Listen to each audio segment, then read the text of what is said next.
Bismillahirrahmanirrahim. Alhamdulillahi rabbil alamin wassalatu wassalamu ala asyrafil anbiya'i wal mursalin Sayyidina Muhammadin wa ala alihi wa sahbihi ajma'in. Qala rabbi shrah li sadri wa yassir li amri wahlul 'uqdatam min lisani yafqahu qawli.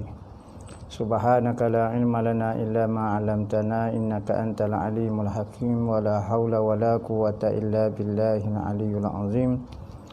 Nawaitu ta'lu wa ta'lim wa tazakkura wa tazkira wa nafa'a wal intifa' wal ifadah wal istifadah wal hasa ala tamassuki bi kitabillah wa sunnati rasulihi wa du'a ilal huda wa dalalata alal khair ibtigha'a wajhillah wa qurbihi wa sawabihi subhanahu wa ta'ala. Allahumma inni as'aluka ilman ladunni wa mashraba safihani Ya Wahabu Ya Ghani. Qala al-muallif rahimahullahu ta'ala wa nafa'ana bihi wa bi'ulumihi fid dharain amin. Rabbi yassir wa la tu'assir wa tammim bil khair wa la haula wa la quwwata illa billahil aliyyil azim. Amma ba'du. Assalamu alaikum warahmatullahi wabarakatuh. Berkata al-Imam Abu Isa Muhammad bin Sawrah At-Tirmizi dalam kitab Syama'il dia, sehinggalah perkataan dia bab yang ke-55, pusaka Rasulullah sallallahu alaihi wasallam. Bab yang kedua terakhir rasanya. Bab kecek mengenai pusaka Nabi. Nabi ni tinggal dua pusaka. Pertama, pusaka harta. Ni dia akan dibahas dalam bab ni mengenai harta pusaka Nabi. Adakah anak-anak dia, cucu-cucu dia, adik-beradik dia tak ada ni. Pak saudara dia menerima harta saka dia ke lagu mana. Waktu bab harta. Manakala kedua harta pusaka dia iaitu yang kita duduk terima sekarang iaitu ilmu. Katanya dalam hadis, Nabi tidak mewarisi harta, tetapi dia mewarisikan ilmu. Siapa yang mewarisi ilmu, maka dia telah mewarisi harta pusaka yang sangat bernilai. Maka kita sekalipun tidak ada hubungan keluarga dengan Nabi, tetapi kita telah menerima harta pusaka dia, yakni ilmu. Kerana apa? Kerana ilmu lebih mulia daripada harta. Ada orang apabila Rasul sallallahu alaihi wasallam berkata, ana madinatul ilmi wa aliyu babuha. Aku adalah bandar ilmu dan Ali adalah pintunya. Maka dengarlah kepada orang munafik. Dengarlah nak uji Sayyidina Ali. Betul kodok sebagaimana Rasulullah ada nak dapat ilmu Nabi mesti lalu kepada dia. Maka gilah 10 orang bertanya soalan yang sama. Dia bertanya, adakah harta mulia dia? Gilah seorang bertemu dengan Sayyidina Ali. Dia tanya, ya Ali, yang mana lebih mulia, harta atau ilmu? Katanya Ali, kerana ilmu itu menjaga kita, manakala harta itu kita yang menjaga dia. Mari pula, wahai Ali, mulia harta ataupun mulia ilmu? Katanya Sayyidina Ali, mulia ilmu. Kerana apa? Kerana ilmu apabila diberi, dia semakin bertambah. Apabila semakin diberi, semakin berkurangnya. Maka biasalah jawab hingga 10 orang tanya soalan yang sama. Sayyidina Ali jawab dengan jawapan yang berbeza. Puas hati orang. Ni Sayyidina Ali, antara kelebihan dia, kelebihan ilmu. Ni ilmu pusaka yang sebenarnya. Sesungguhnya Nabi lam yuwarrisu dinar wala dirhamah.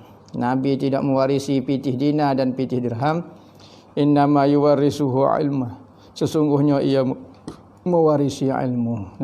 Maka orang yang mewarisi ilmu Nabi, al-ulama warasatul anbiya, ulama-ulama mewarisi Nabi. Mewarisi apa? Harta tak, mewarisi ilmu-ilmu. ilmu syariat, ilmu tariqah, ilmu hakikah. Terima daripada Nabi belaka.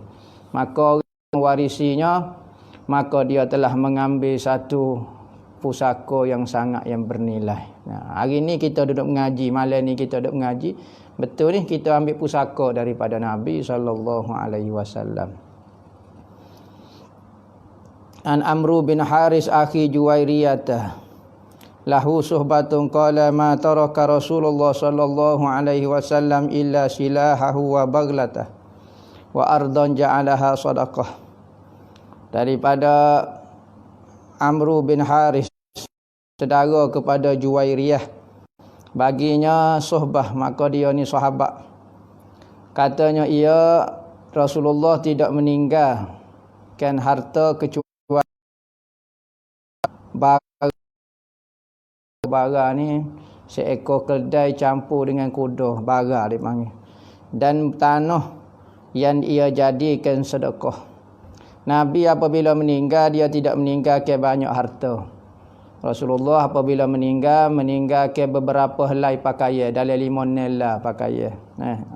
Jubah, gamis ada, kain pelekat ada, kain pelekat Oman. Kain pelekat Oman $2 ni kain macam kita tengok orang India pakai warna putih tu. Kain pelekat hok selal lagu tu, $2 Rasulullah. Kain burdah Yaman ada, jadi dalam 5 nela Rasulullah tinggal. Lepas tu alat perai dia, pedang, lembing, Rasulullah tinggal. Baju-baju besi dia, tu harta yang Rasulullah tinggal. Dan binatang, rasa binatang seekor 2 saja, iaitu unta dia nama Duldul. Dan seekor bara dia nama Ya'fu, kau dia tak ingat dah. Dan harta ghanimah, harta rampasan perang ni 1/5 daripada 1/5 diberi kepada Rasulullah. Antaranya adalah bumi, tanah. Dapat harta ghanimah, dapat rampasan perang, Rasulullah dapat habu yang sekeping tanah. Adalah 2-3 keping, 4-5 keping jugalah. Maka katanya Rasulullah, apa yang aku tinggal daripada seorang Nabi, apa saja pusaka yang ditinggalkan oleh seorang Nabi, maka dia jadi sedekah. Berarti ahli keluarga dia tidak boleh mempusakai harta seorang Nabi. Kenapa Nabi tidak mempusakai harta? Kerana kalau Nabi mewarisi harta, maka keluarga dia akan bercita-cita Nabi itu mati, supaya dapat harta pusaka. Sekalipun tidak berlaku lagu tu, tetapi antara hikmah dia kenapa Nabi-Nabi tidak mewarisi harta selepas daripada kematian dia. An Abi Hurairah qala ja'at Fatimatu ila Abi Bakrin faqalat man yarisuka qala ahli wa waladi faqalat mali la arisu abi faqala Abu Bakrin sami'tu Rasulullah sallallahu alaihi wasallam yaqulu la nuras walakinni a'ulu man kana Rasulullah sallallahu alaihi wasallam ya'uluh wa unfiqu ala man kana Rasulullah sallallahu alaihi wasallam yunfiqu alaihi. Daripada Abu Hurairah radhiyallahu anhu berkata ia, telah datanglah Sayyidina Fatimah kepada Abu Bakrin selepas daripada kematian ayah dia, maka Sayyidina Fatimah pergi jumpa dengan Abu Bakar. Pada masa tu dia merupakan khalifatul Rasul, khalifah. Maka berkatalah Sayyidina Fatimah, siapa akan mempusakai kamu wahai Abu Bakrin?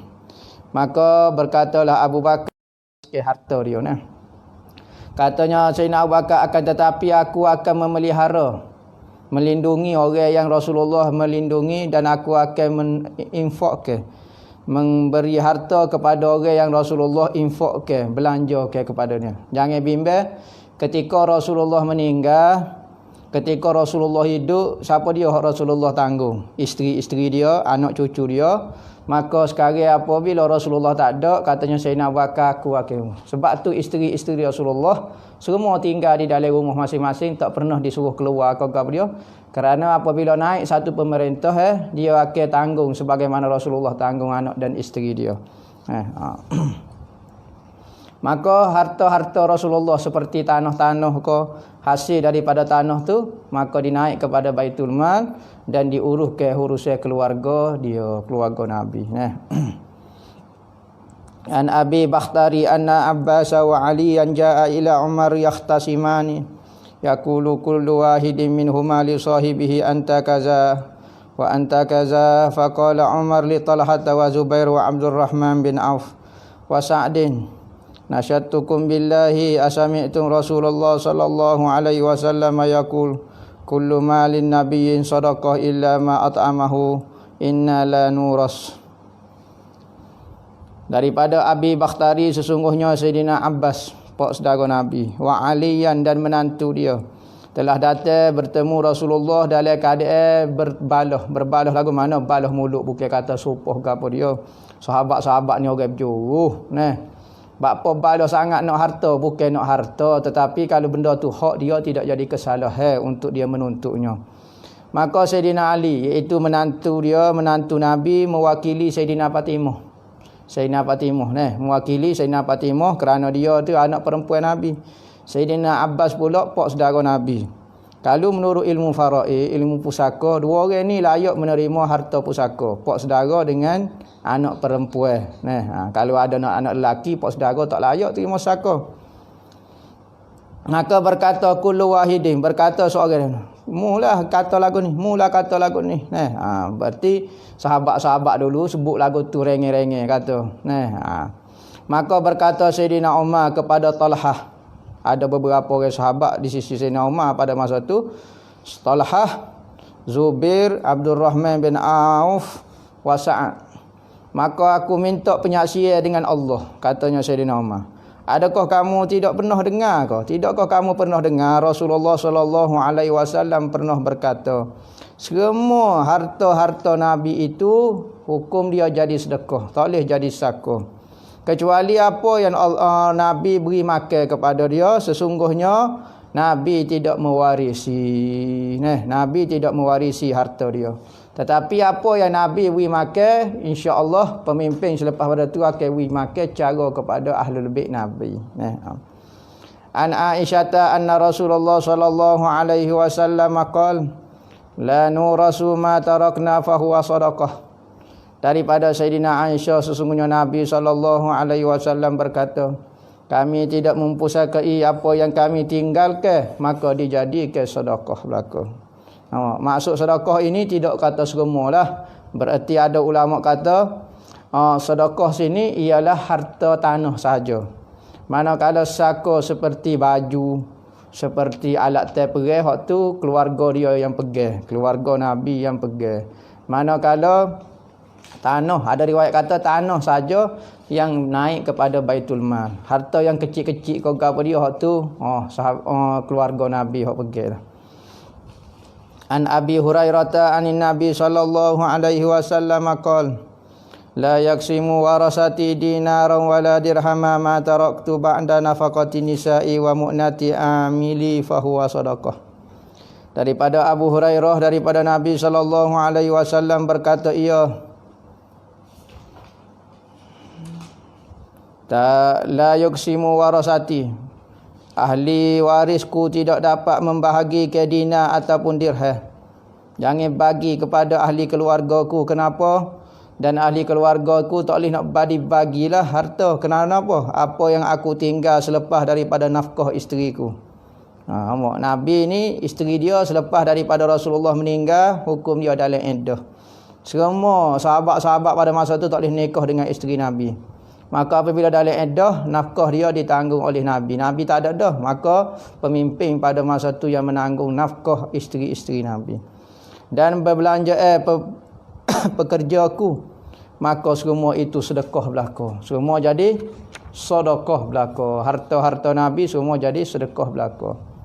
An Malik bin Aus bin Hadasan qala dakhaltu ala Umar fa dakhala alaihi Abdurrahman bin Auf wa Talhah wa Sa'dun wa ja'a Ali wa Abbas yakhtasimani faqala lahum Umar anshurukum billazi bi iznihi taqumus samawati wal ard ata'lamuna anna Rasulullah sallallahu alaihi wasallam qala la nurasu ma tarakna sadaqatu wa qalu Allahumma na'am. Daripada Malik bin Aus al-Hadasan berkata, "Ya, aku masuk berjumpa Sayyidina Umar. Maka masuklah bertemunya Abdurrahman bin Auf. Pada masa tu masuk juga bertemu Talhah dan Sa'ad. Tengok ada sahabat tu, Malik bin Aus, Abdurrahman bin Auf, Talhah dan Sa'ad. Tiba-tiba datang Sayyidina Ali dan Sayyidina Abbas berbalah mengenai harta pusaka. Maka berkata bagi mereka Umar bertanya sahabat-sahabat lain, "Aku minta saksi dengan kamu demi Tuhan yang dengan izin dia berdirilah langit dan bumi. Adakah kamu tidak tahu sesungguhnya Nabi SAW pernah berkata, kami tidak mewarisi apa yang kami tinggal itu sedekah?" Faqalu, maka berkata sahabat lain, "Allahumma na'am." Betul. Maka berkata Sayyidina Umar, "La nurasu ma taraknahu sadaqatun." Ma sini maknanya ma mausul, barang yang tarakna kami tinggalkan. Tetapi Syiah dia baca hadis ni ma taraknahu sadaqatun, ma sini manafi. Tidaklah apa yang kami tinggal itu sedekah. Berarti bukan sedekah apa yang kami tinggal. Berarti semua harta yang kami tinggal itu diwarisi oleh ahli keluarga Nabi.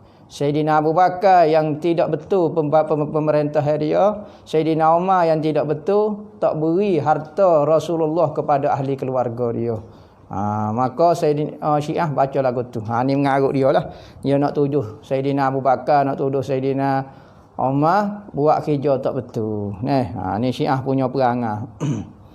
Maka marilah hadis yang sama, hadis yang sama cuma diriwayatkan oleh orang lain.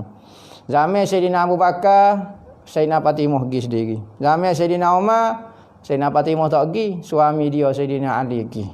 Maka hukum dia nya harta Nabi itu dijadi sedekah. Ini pendapat muktamadnya lagu itulah. Maka bapa Sayyidina Ali pergi sekali lagi. Tidak royak dah zaman Sayyidina Abu Bakar. Maka harta dari sudut hukumnya ijtihad sahabat-sahabat dan ulama pada masa itu. Mungkin hadis tak siapa kau lagu mana, tetapi Sayyidina Ali kita tanya sekali lagi. Maka katanya Sayyidina Umar, demi Tuhan yang mendirikan langit dan bumi, untuk aku nak hukum selain daripada apa yang dihukumkan oleh Sayyidina Abu Bakar. Mu nak suruh beri harta kepada Muhammad tak boleh. Sebab apa? Sebab Rasulullah kata kami tidak mewarisi. Sayyidina Abu Bakar pun hukum lagu tu, hamba pun tak boleh. Hamba akan ikut Sayyidina Umar. Sekalipun langit dan bumi kau, selagi mana langit dan bumi itu ada, selagi itulah aku tidak akan mengubah ke hukum ini. An Zir bin Juhbaish an Aisyah qalat, ma taraka Rasulullah sallallahu alaihi wasallam dinaran wala dirhama wala syatan wala ba'ira. Qala wa asyukku fil abdi wal amah. Daripada Sayyidina Aisyah berkata, ia tidak meninggallah Rasulullah pitih dinar, pitih dirham, kambing dan unta. Rasulullah tidak meninggalkan duit dan tidak meninggalkan binatang. Cuma ada riwayat kata Rasulullah ada tinggal unta seekor, bara seekor. Maka berkatalah aku syok pada hamba dan hamba perempuan ataupun hamba lelaki. Ada ke tak Rasulullah tinggal hamba lelaki? Hamba lelaki, hamba perempuan semua Rasulullah bebas ketika Rasulullah hidup lagi. Ketika Rasulullah hidup lagi, Rasulullah bebas semua hamba-hamba dia yang dia dapat daripada ghanimah. Apa dia? Pemberian orang. Hadiah daripada orang semua Rasulullah bebas ke. Isteri dia Maryah Al-Qibtiyah tu jadi hamba. Dan dia duduk dengan Maryah Qibtiyah dan dapat anak Ibrahim. Maka Maryah Qibtiyah dipanggil Ummul Walad Nabi. Ummul Walad ni hamba yang disetubuhi dan dapat anak. Maka Maryah Qibtiyah menjadi merdeka dengan semata-mata meninggalnya Nabi. Maka jadi merdeka. Bab yang ke-56. Ni bab yang terakhir ni. Khotam malam ni lah. Khotam malam ni lah. Tengoklah kalau khotam malam ni kau guano ni.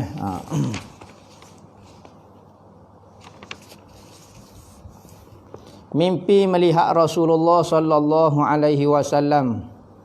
Imam Tirmizi meletakkan bab yang paling akhir sekali mimpi berlihat Rasulullah. Kenapa letak-letak awal-awal? Kerana apabila kita ngaji awal-awal mengenai rupa bentuk Rasulullah, mengenai perangai Rasulullah dulu, apabila kita belajar, kita cuba-cuba ikut Rasulullah. Dari sudut perangai dia, dari sudut tubuh dia, dari sudut cara jalan, dari sudut cara makan, cara tidur, hamba rasa hamba royak belakang dah mengenai Rasulullah, nama dia Muhammad, gapo dia semua nah. Maka apabila kita mengaji, flashback mula, nampak kita renung semula gapo dia hak kita ngaji. Apabila kita mengaji dah sunnah Nabi gapo dia semua, mudah-mudahan kita boleh mimpi melihat Nabi. Maka Imam Tirmizi letak tajuk akhir sekali mimpi temu Nabi. Kerana apa? Kerana mimpi temu Nabi itulah bagi orang-orang yang tidak sempat bertemu dengan Nabi, maka dia boleh mimpi bertemu Nabi. Mimpi bertemu Nabi ni betul sungguhlah. Siapa-siapa dia saja boleh bermimpi temu Nabi, tidak syarat dia orang soleh. Orang yang tak berjuruh pun boleh mimpi bertemu Nabi. Cuma orang yang mimpi bertemu Nabi dengan dia belajar. Dia belajar kitab Syama'il. Alhamdulillah boleh khatam gapo dia. Faham semua gerak-geri Nabi, rupa Nabi, bentuk tubuh dia gapo dia. Maka bermimpi dia semakin enak, semakin sedap. Tetapi kalau orang tak mengaji, maka dia mimpi tengok Nabi suka dah. Comel dah Nabi. Tetapi kalau kita ngaji Syama'il, kita boleh nampak jubah dia lagu mana, cara berjalan dia lagu mana, selipar dia lagu mana. Pengalaman orang yang pernah mimpi temu Nabi, maka kalau orang ngaji Syama'il betul-betul serupa dengan kita mengaji dalam kitab Syama'il inilah, Rasulullah akan hadir kepada dia. Kadang-kadang Rasulullah mari dengan menurut apa orang tu. Kalau orang tu jenis orang molek, maka Rasulullah akan mari dalam bentuk yang sempurna. Maka mimpi temu Rasulullah, kalau Rasulullah mari dalam keadaan sempurna, berarti agama orang tu sempurna. Tetapi kalau Rasulullah mari dalam keadaan cacat kau dia, maka dia menunjukkan agama orang tu cacat. Kerana apa? Kerana mimpi itu adalah pemandangan hati. Hati melihat. Kalau yaqazah secara jelas, secara hidup, secara jaga, mata yang melihat. Melihat Rasulullah dua cara. Pertama dengan mata, kedua dengan hati. Melihat dengan hati berarti kita tidur dalam mimpi, maka hati kita yang melihat. Kerana mata kita kejar pada masa tu, maka hati yang melihat. Itu dipanggil melihat melalui mimpi. Lihat melalui mata dipanggil lihat secara yaqazah. Lihat secara jaga. Berarti seorang itu tak tidur, mata dia celak, nampak Rasulullah. Terbayar kau lagu mana, tetapi nampak zahir, tidak dalam keadaan tidur. Maka itu dipanggil yaqazah. Maka kedua-dua keadaan ni, tengok Rasulullah dalam mimpi dengan mata hati, tengok Rasulullah dengan mata ketika jaga, hak ni dibenarkan oleh Rasulullah. Betul-betul berlaku. Kalau kamu tengok, betul-betul tengok aku sebenarnya. Bukan kata tengok jasad Nabi duduk di raudhah nu lah. Cuma bayangan yang betul katanya ulama. Kerana jasad Rasulullah hanya dilihat oleh sahabat. Hak lepas pada tu kalau kita agak bayangan Rasulullah. Tengok secara yaqazah, tengok secara mimpi, tengok Rasulullah. Rezeki lagu ni. Abdullah bin Mas'ud anin Nabi sallallahu alaihi wasallam qala man ra'ani fil manam faqad ra'ani fa inna syaitan la yatamassalu bi. Katanya Nabi, siapa dia yang telah melihatku di dalam tidurnya, yakni tengok dengan mata hati, sesungguhnya dia telah melihatku betul-betul. Sesungguhnya syaitan tidak mampu menyerupai aku. Syaitan tak boleh buat rupa Nabi, tak boleh. Kerana apa tak boleh buat rupa Nabi? Ini merupakan khususiat ataupun penjagaan umat Nabi Muhammad daripada sesat. Maka Rasulullah dijaga dengan tak ada orang boleh merupakan bentuk Nabi. Kerana apa tak boleh merupakan? Takut menjadi sesat umat dia selepas daripada kematian Nabi. Syaitan buat rupa Nabi, maka buat cerita benda-benda yang menyalahi syariat pula. Maka tak boleh pula. Ataupun syaitan buat rupa orang lain, semak juga tapi bukan Nabi lah, maka dia ngaku dia jadi ni Nabi Muhammad. Tak boleh juga. Semua tak boleh. Sama ada dia nak tiru tubuh Nabi tak boleh, ataupun dia tiru tubuh orang lain tapi ngaku jadi Nabi, tak boleh juga. Kerana ini akan mengelirukan umat Nabi Muhammad. Ni adalah penjagaan khas daripada Allah Ta'ala. Siapa dia bermimpi atau tengok Nabi Muhammad, tengok betul-betul. Tak ada istilah syaitan. Tak ada istilah syaitan.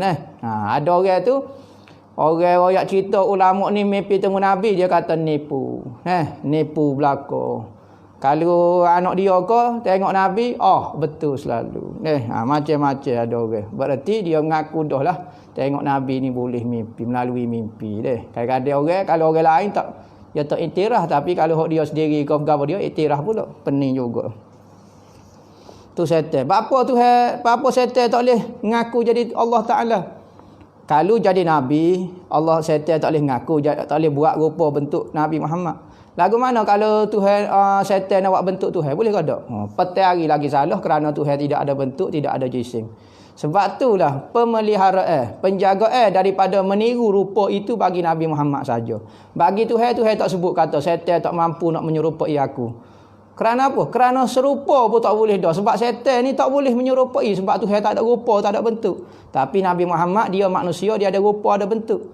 Maka setan takut dia nak boleh berupa, tapi dijaga oleh Allah Ta'ala. Kalau dia berupa, nescaya hancur lebuhlah tubuh dia. Memang dia tak beranilah merupai Nabi. Berarti siapa dia mimpi Nabi pada akhir zaman, itu adalah tanda mimpi yang baik. An Abi Hurairah qala Rasulullah sallallahu alaihi wasallam man ra'ani fil manan faqad ra'ani fa inna syaitan la yatasawwaru ay qala la yatashabbaha bi. Daripada Abu Hurairah berkata Nabi sallallahu alaihi wasallam, siapa dia yang melihatku di dalam tidur maka dia telah melihatku. Sesungguhnya syaitan tidak berupa ataupun tidak menyamai denganku, tak boleh, tak mampu dia. An Abi Malik Al-Asja'i an Abihi qala Rasulullah sallallahu alaihi wasallam man ra'ani fil manami faqad ra'ani. Nabi kata siapa dia yang melihatku di dalam tidur maka betul-betul dia telah melihatku. Tetapi bukan tengok jasad, tapi tengok rupa Nabi sallallahu alaihi wasallam. Kerana tengok jasad sahabat-sahabat saja tengok. An Asim bin Kulayb qala haddatsani abi annahu sami'a Aba Hurairah yaqulu qala Rasulullah sallallahu alaihi wasallam man ra'ani fil manami faqad ra'ani fa inna syaitana la yatamassaluni qala abi fahaddastuhu bihi ibnu Abbas faqultu qad ra'aituhu fa zakartu al-Hasan bin Ali faqultu syabbahtuhu bihi faqala ibnu Abbas innahu kana yushbih. Daripada Abi Hurairah berkata ia sesungguhnya Nabi sallallahu alaihi wasallam berkata siapa dia yang melihatku di dalam tidur maka dia sesungguhnya telah melihatku. Sesungguhnya syaitan tidak mampu menyamai denganku. Maka berkata ayahku. Maka berkata ayahku. Maka aku ceritakan kepada Ibnu Abbas. Ibnu Abbas ni sahabat. Ayah dia ni tabi'in. Maka dia kata kepada dia kata kepada Ibnu Abbas, sesungguhnya aku telah melihat Rasulullah dalam mimpi. Apabila Sayyidina Abbas kata lagu tu, maka katanya hok dengar tu kata saya pernah lihat Rasulullah dalam mimpi. Tiba-tiba aku teringat akan Hasan bin Ali, maka aku berkata Hasan menyerupai Rasulullah. Maka Ibnu Abbas kata memang dia menyerupai Rasulullah. Maka katanya Sayyidina Abbas, lagu mana rupa Rasulullah? Maka katanya hot mimpi tu kata rupa dia serupa dengan Sayyidina Hasan. Sayyidina Hasan serupa dengan Rasulullah. Maka Abdullah Ibnu Abbas pun kata memang betul sungguh Rasulullah serupa dengan Ibnu Abbas, serupa dengan Sayyidina Hasan cucu dia. An Yazid Al-Farisi. Kita khatam esoklah. Kita khatam esoklah sikit lagi hadis ni. Kita khatam esok insya-Allah lah, kalau ada peluang insya-Allah kita akan khatam esok. Wallahu a'lam. Jadi sempena kita khatam ni bulan puasa, mudah-mudahan sempena di sepanjang pengajian kita Syama'il ni ada dah orang bermimpi bertemu Nabi. Mimpi tengok Nabi ke apa dia, insya-Allah kalau hati kita jujur sungguh nak mimpi bertemu Nabi dengan amalan selawat, dengan amalan kita baca kitab Syama'il, kalau boleh jadi wirid baca dalam rumah dan tiap-tiap hari, mudah-mudahan Nabi mari temu dengan kita. Selawat. Boleh nak minta dengan Tuhan pun boleh, tapi molek kita selawat biar Rasulullah mari sendiri.